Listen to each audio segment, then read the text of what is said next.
Greetings and welcome to the Energy of Taurus. This is Ron from Terra of the Twin Sun. Welcome to the channel. Terra of the Twin Sun is a functional division within the Order of the Twin Sun. I do welcome you.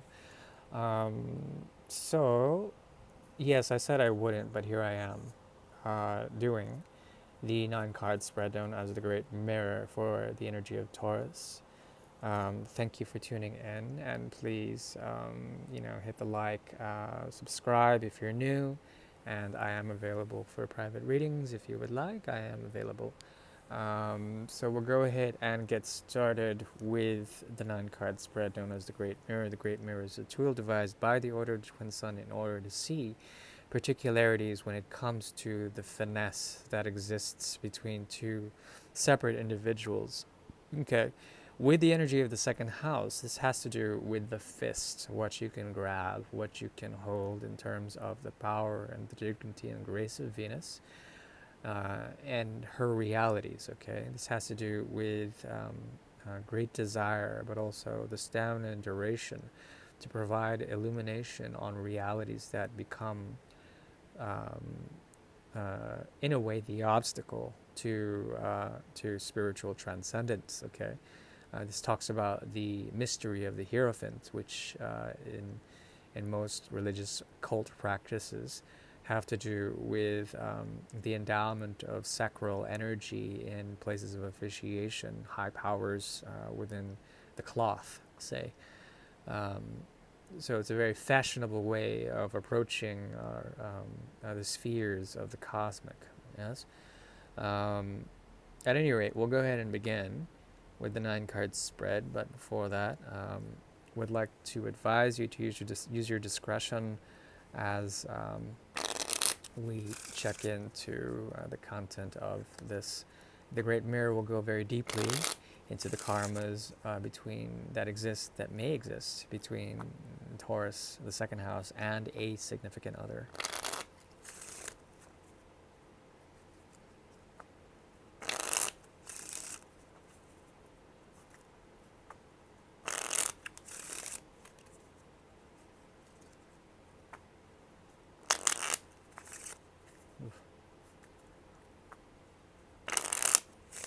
Patience.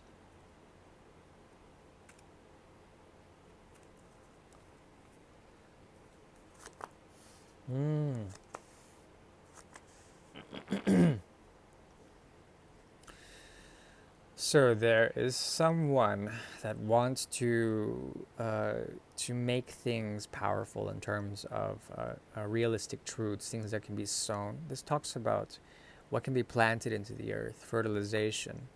I think you can't be asked when it comes to knowing the truth of this. Okay, you will know.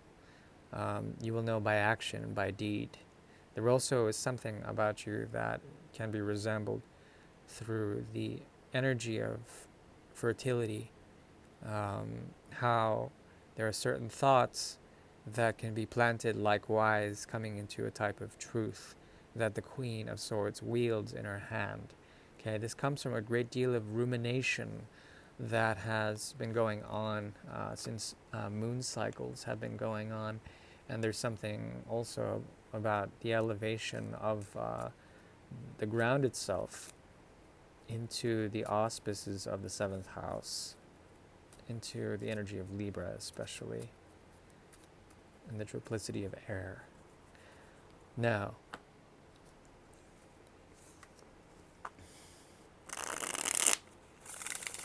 the 2nd house is open.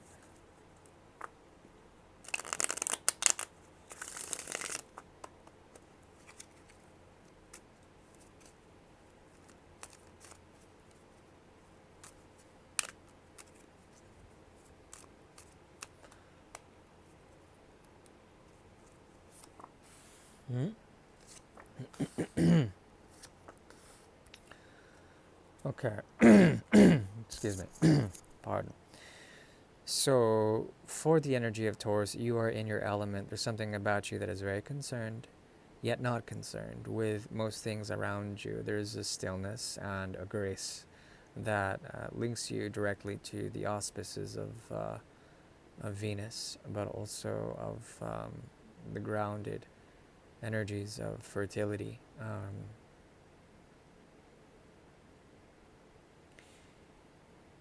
This situation is being watched over. At least both parties are cognizant of some very deep and secret information that has to do with what exactly?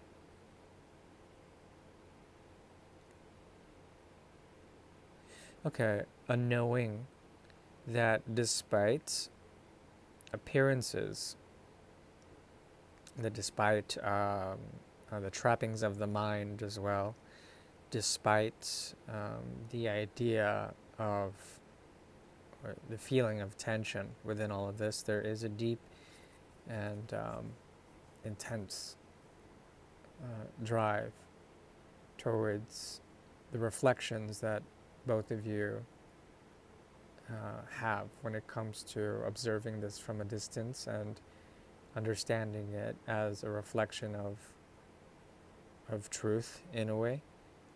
Okay. Before I get too lost, we need to ground. There's something about this, about the state and affairs of Taurus. Second house denotes usually what we can gravitate towards to in terms of realities, how to become resourceful or how to live a life in terms of legacy or in terms of realities. It also is linked to the idea of family and the idea of inheritance, the idea of sharing with another.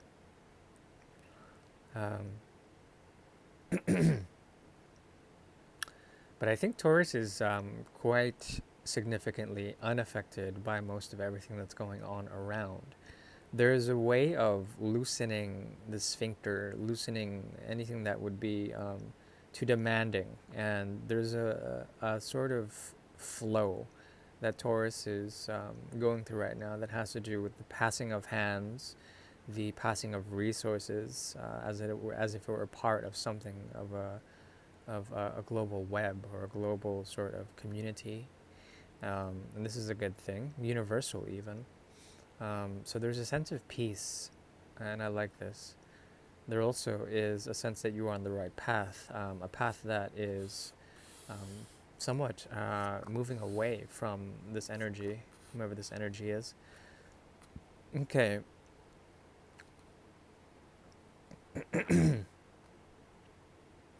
Whomever you're dealing with, there's something about them that is walking through a pathway of initiation, a portal that may be that may be linked to fixed energy, particularly Aquarius, Scorpio, or Leo. Taurus is usually in this as well. But with the moon being there in this pathway,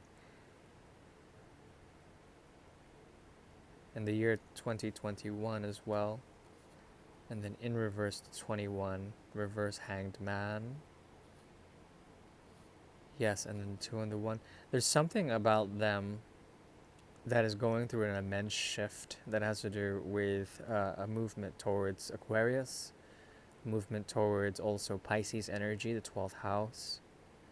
And this movement is tied to the energy of understanding oneself through the other, through the division of 3, through communities, as well as master plans. There's something about them that is walking through the path of initiation. Very spiritual person you're dealing with here. At the same time, excuse me, this connection resembles something that is tied to what can be learned from the tension, from experience, okay, and what can be let loose. There's something about them that can be very detached, very, very, very detached, and empowered in a certain way. I'm seeing a lot of Bhadrapada energy, which is the blessed foot. There's something about them that can do things and behave in a certain way at gateways or thresholds, the 2 of rods, as well as the portal of the world, the mirror. And they don't need to interact with these things. I mean, they can stand at the gateway, and usually that prevents any sort of harm to them. Okay, so they're very passive. They're very passive when it comes to this. This may be a source of experience for both of you. I think both of you have this signature of old souls, and excuse me, what is emerging on a conscious level is excuse me, an understanding that as above, so below. There are hidden hands that are at play in the celestial realm, but also on the sublunary realm, on terra firma, okay, on this world. There's a structure that you must rebel against in terms of contracts or agreements that are set in a social understanding between you and another. There also is something that is tied to the heavens, and there's a contract within the heavens that needs to be honored or graced in some sort of way. This person, because of their fixed detachment, they're very fixed in this sannyasi, in this like way of renunciation, or celibacy. They need to honor this. They need to honor this for some reason. They're very moved by forces outside of themselves. Yes, there it is again. See, this three of Pentacles has been trolling like crazy. The mystery of the three is strong here. Um, so there's an invisible hand sort of governing the situation. With the Four of Pentacles here, that's also a Three of Pentacles. Um, because the Four of Pentacles gives one of the Pentacles to contribute to the three. Something about the energy of Taurus will give because they are naturally abundant right now. But you're trying to give to someone who would not be able to take from you for some reason. It's not. It could be that their hands are tied, but it's tied in a metaphorical, spiritual sense. They cannot contribute because they are on some sort of holy mission from God, something like this. And there is a strong ass connection. Both of you sort of understand, but someone would naturally give to this. There's a natural inclination for Taurus energy to give to this, and that's a hard thing for Taurus to do, really. But considering they are abundantly surrounded with goodness, I think they would willingly do so. And there's this contribution that adds, that pulls from the 10th house energy. Okay, that's Capricorn energy, 10th house, gives to Mercurial energy, Virgo, 6th house, gives to the obstacle, or gives to the devotion to clarifying obstacles, to destroying obstacles, to make things happen. Okay, this is the energy of Ganesh.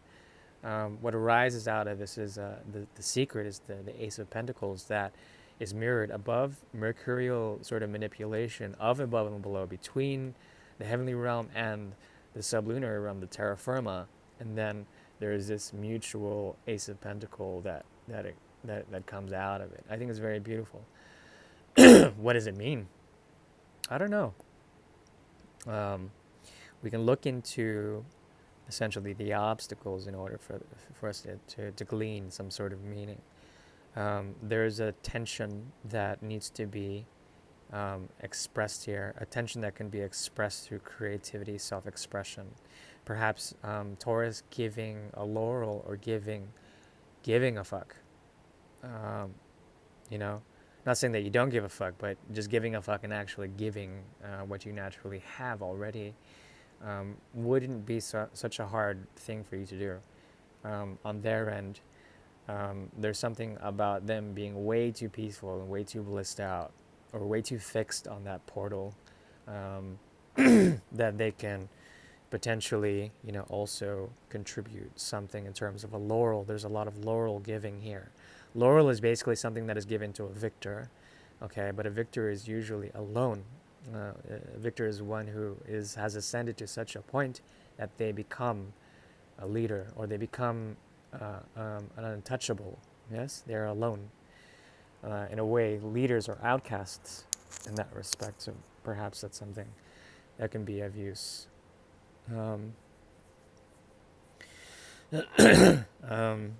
Yeah, that's all I have to say because my throat is giving out and I need to find some water. But I'm wishing you the very best. When it comes to these kinds of situations, usually it shows, to me at least, there is a great deal that must be learned from what we cannot get. It's what we cannot get that we dearly desire the most. Okay, um, and perhaps you contributing to the grand orchestration of this twisted scheme or mission that that is the logic of the universe. Um, that perhaps you can do the bigger thing by still contributing um, or sacrificing something, even though there would be nothing in return. That is what I have to say about that. Wishing you well, and see you in the next month. Bye bye.